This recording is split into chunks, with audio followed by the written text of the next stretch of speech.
RMZ, la radio municipale de Ziguinchor. Ici, c'est chez vous. Chers catéchumènes, après 3 ans de préparation au baptême,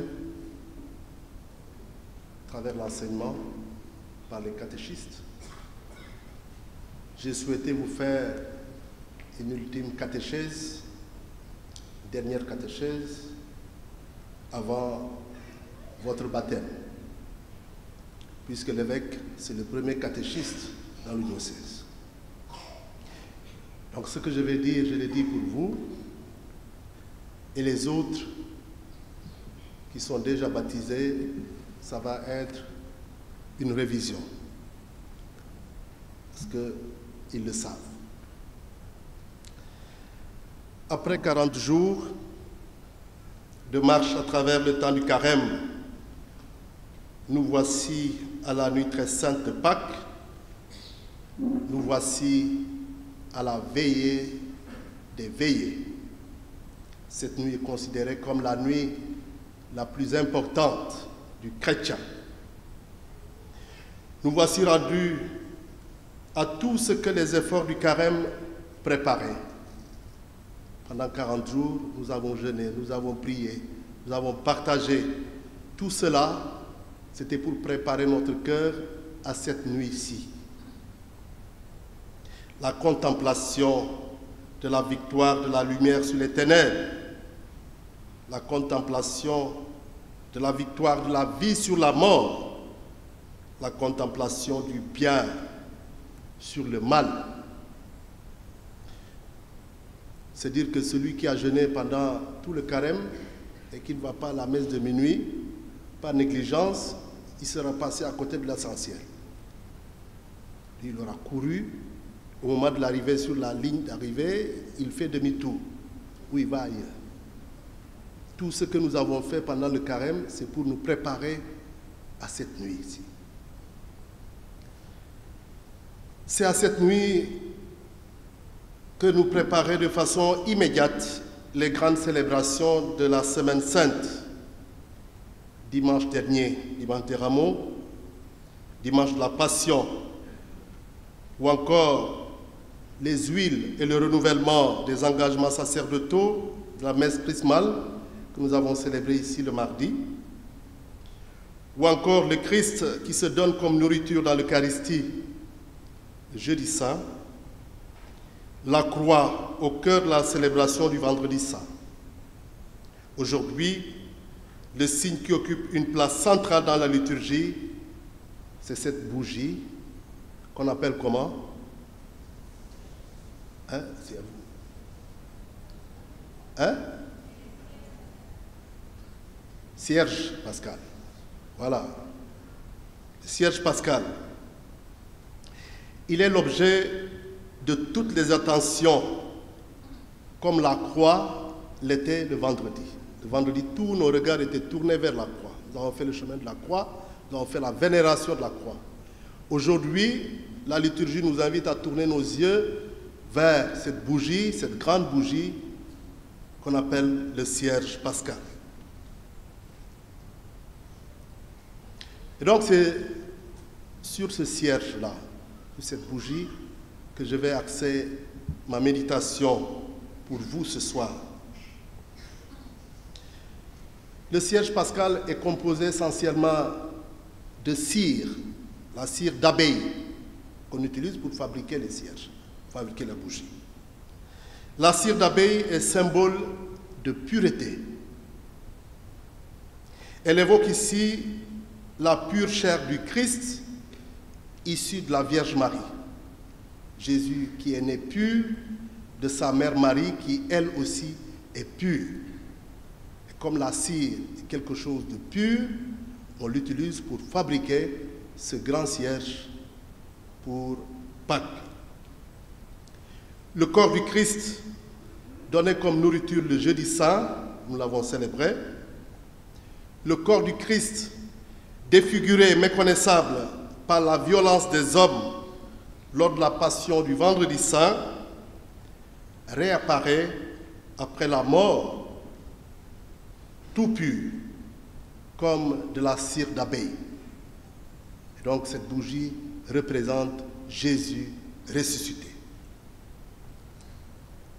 De la mèche symbolisant son âme, la mèche qui s'allume, qui symbolise l'âme du Christ, et la flamme qui représente sa divinité, jaillit cette flamme qui illumine cette nuit.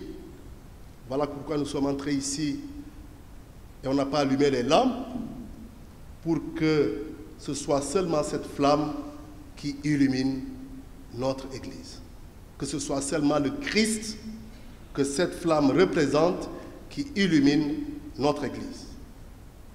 Oui, chers frères et sœurs, la lumière du Christ, symbolisée par le cierge pascal, dissipe les ténèbres du cœur et de l'esprit. Le Christ chasse les ténèbres de nos cœurs et de nos esprits. C'est tout le sens de la transmission de la flamme au début de notre entrée dans l'Église. Quand nous sommes entrés, arrivés ici, je commençais par allumer moi-même ma bougie au cierge pascal pour distribuer cette lumière, cette même flamme à tous ceux qui avaient des bougies.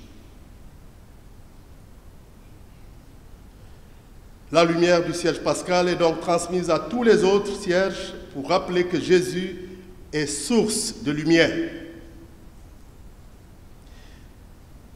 La flamme du cierge pascal évoque aussi la colonne de feu. Cette colonne qui a guidé la marche du peuple d'Israël à travers la nuit de l'Exode. Nous l'avons entendu dans la deuxième lecture. Les fils d'Israël, quand ils étaient pourchassés par les Égyptiens, il était question d'une colonne de feu. Mais cette colonne de feu était bien lumière pour les uns et obscurité pour les autres. Elle joue deux rôles. Elle est lumière pour les fils d'Israël, puisqu'elle les guide vers le salut. Elle est obscurité pour leurs ennemis, les Égyptiens, pour qu'ils ne retrouvent pas dans cette nuit ce qu'ils sont en train de pourchasser les fils d'Israël. C'est aussi ce que fait le Christ.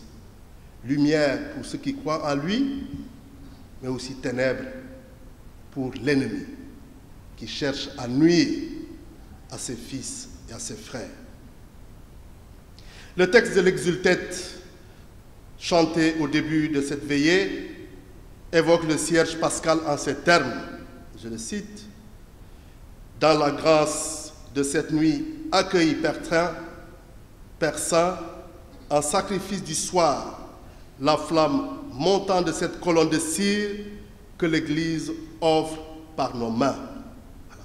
Et nous offrons comme un sacrifice ce cierge qui représente Jésus à Dieu son Père et notre Père. Et donc ce cierge est comme un trait d'union entre l'humain, l'humanité et Dieu. Toutefois, ce corps pur du Christ ressuscité porte encore les traces de ses souffrances pour montrer que le corps qui était sur la croix est celui que nous voyons en gloire. Les blessures du Christ, vous avez la croix.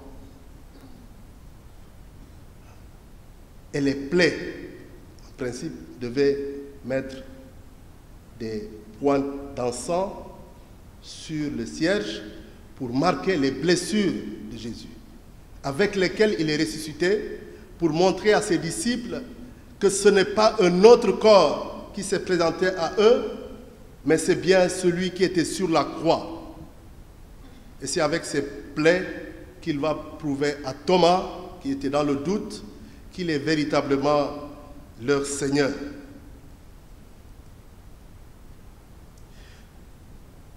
Et c'est pour cela que nous avons donc sur le cierge pascal les marques de la croix, le symbole de la croix, symbole du salut qui rappelle l'acte rédempteur de Jésus.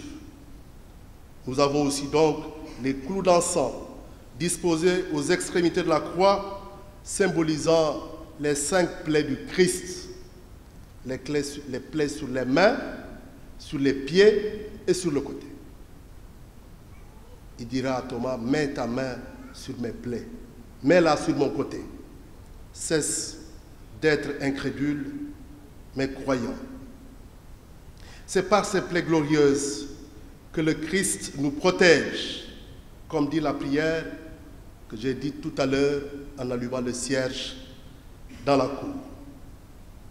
Vous avez aussi les lettres alpha, A, et oméga. Malheureusement, oméga est caché, il est en dessous. Là. Qui sont les premières lettres? La première lettre alpha est la dernière lettre de l'alphabet grec, qui représente le Christ, qui est le commencement et la fin de toutes choses. Il est l'alpha et l'oméga, comme le dit le livre de la Genèse. Nous avons aussi écrit dessus des chiffres. Hein, c'est quel chiffre qui est écrit dessus? Hein? Comment 5? Vous ne voyez qu'un 5. 0. Oui, il y en a qui sont peut-être cachés.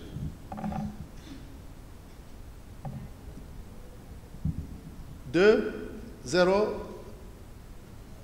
2, 5. Ça veut dire quoi? Hein? Ben, bien sûr, 2025. Et 2025, c'est quand? Hein? Ben, cette année. Voilà. Le cierge de l'année dernière, c'était écrit 2024. Celui de l'année prochaine, ce sera 2026. Et donc, les chiffres du millésime de l'année, ils sont là, nous rappellent qu'à travers le temps qui passe, le Christ reste le même. Christ est le même hier, aujourd'hui et demain. Les hommes passent comme nous allons passer. Un jour, nous ne serons pas là. Mais le Christ reste comme étant celui qui nous introduit dans l'éternité. Lui qui est déjà passé par l'étape de la mort. Il a déjà fait l'expérience de la mort et il est là pour nous rendre et nous donner la vie éternelle. La résurrection du Christ nous invite à envisager le temps avec sérénité, à ne pas avoir peur du temps qui passe. Il nous invite à ne pas avoir peur de l'avenir. Ce cierge sera allumé ici comme signe de la présence du Christ ressuscité. Jusqu'à quand? Quand est-ce qu'on va l'éteindre? Hein? On va l'éteindre quand? Dans 50 jours, c'est quelle fête? Pentecôte.